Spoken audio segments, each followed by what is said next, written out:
Bonjour, donc aujourd'hui je reçois Véronique Renaudot-Simon qui est thérapeute psychocorporelle, experte dans les difficultés d'apprentissage. Bonjour Véronique. Bonjour Elisabeth. Alors, j'ai pas eu l'occasion de t'interviewer l'autre jour. Je voulais que tu m'expliques un petit peu en quoi consiste ton activité. Mon activité de thérapeute psychocorporelle. Ça consiste tout simplement en l'observation des comportements, des attitudes corporelles et des manifestations qui génèrent des difficultés en fait, des parasitages observables à la fois au niveau du corps et en même temps au niveau de la parole, au niveau de l'élocution, au niveau de la pensée aussi. D'accord. Et donc par cette observation, je vais donc avoir plusieurs pistes et ces pistes vont me permettre effectivement de définir dans quel sens nous allons commencer le travail avec la personne, avec l'enfant majoritairement. D'accord, donc tu t'adaptes vraiment, tu adaptes tes outils en fait à l'enfant. Ah oui, c'est du sur-mesure. Vraiment du sur-mesure. Et que par le non-verbal, que des messages du corps en fait. Alors, oui, tout passe par le ça. corps en fait. La communication humaine, c'est 93% de non-verbal. Donc autant dire que ce qui passe par la bouche, c'est pas le plus important. Chez un enfant d'autant plus. Et chez un enfant qui a des difficultés d'apprentissage, encore plus. Ouais, tout à fait. Et donc tu interviens dans les écoles, Je n'interviens pas encore dans les écoles, un jour viendra. Pour le moment, je reçois les élèves dans mon cabinet, tout simplement, que ce soit à Challans, sur La Roche-sur-Yon, sur Saint-Gilles-Près-de-Vie. Ok, voilà. Très bien.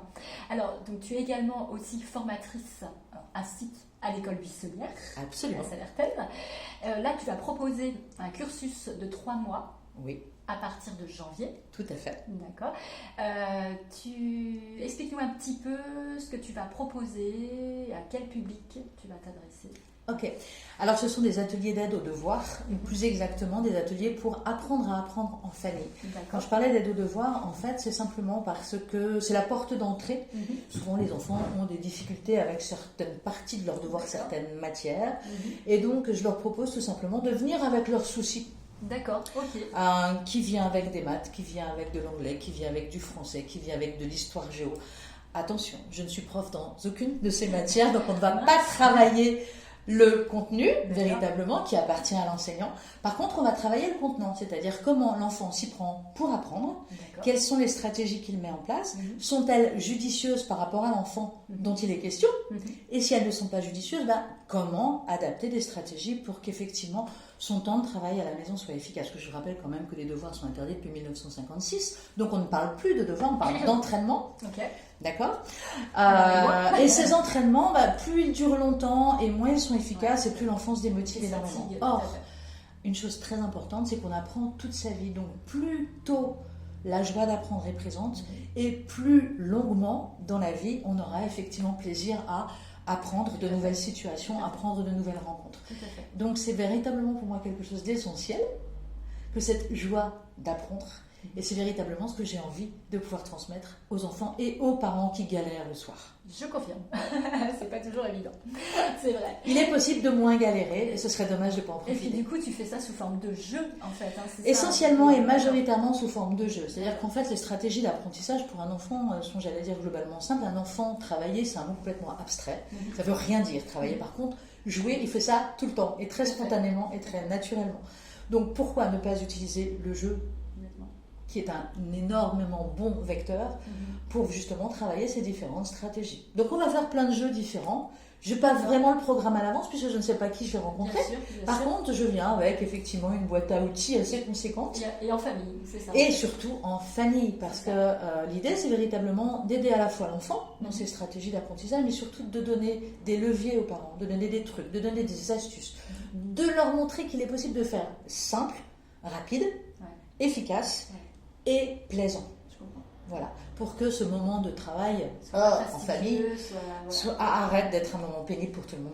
Et puis que ça dure le moins longtemps possible, parce que l'enfant peut apprendre rapidement, il en est capable, j'en suis intimement convaincue. Tout à fait. Alors, bien évidemment, il peut y avoir des difficultés d'apprentissage, ce sera l'occasion de les déceler véritablement, en tout cas de les identifier plus clairement. C'est ça, et puis pour pas que l'enfant voit le côté scolaire comme quelque chose inintéressant, et je pense aussi ça permet de le motiver aussi, de trouver de la motivation peut-être aussi. On travaille la motivation, on travaille la joie, on travaille on travaille l'intelligence, Ouais. plus exactement les intelligences multiples. On travaille l'aspect également coopération et collaboration entre pairs, puisque dans ces ateliers, ça peut commencer à 6 ans, et puis je peux recevoir des ados. Bien sûr, tout à fait. Et ils peuvent effectivement jouer et travailler ensemble et s'apporter des choses, de même que les parents entre eux, peut-être qu'ils auront aussi des choses à s'apporter ou des regards à croiser.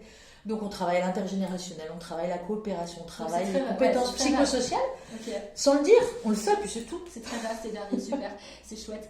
Et tu te rappelles un petit peu de tes dates, sinon c'est pas grave. Alors au niveau des dates, il y a une date en janvier, donc ça doit être le 18 janvier, samedi 18 janvier. Les horaires sont toujours les mêmes, de 10h à midi. D'accord. Pour mettre dormir un petit peu plus tard le matin quand même. Le 15 février, je prends mon petit papier.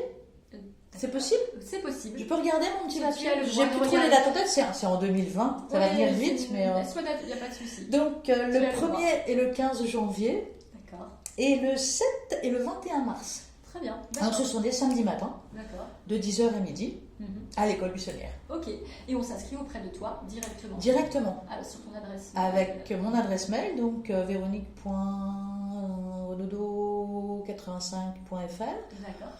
Ou sœurflavie85.fr. D'accord, ok. Et numéro de téléphone surtout. Ouais. Je préfère, je suis plus rapide. D'accord. Je suis plus réactive. D'accord.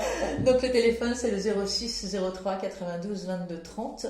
Avec un SMS, ça marche très bien. D'accord, super. Eh bien, écoute, merci beaucoup donc, Véronique pour cet échange.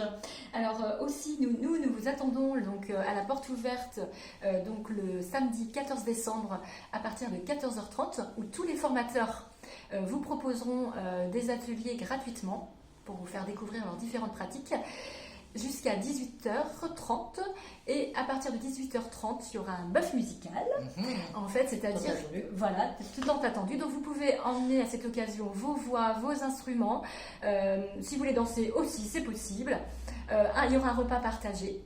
Voilà, et c'est l'occasion aussi de pouvoir rencontrer les formateurs et de pouvoir échanger avec eux et de vous inscrire bien sûr également au cursus. Merci Véronique, je te souhaite une belle journée. Merci à tous et à bientôt. Merci au revoir. Elisabeth, au revoir.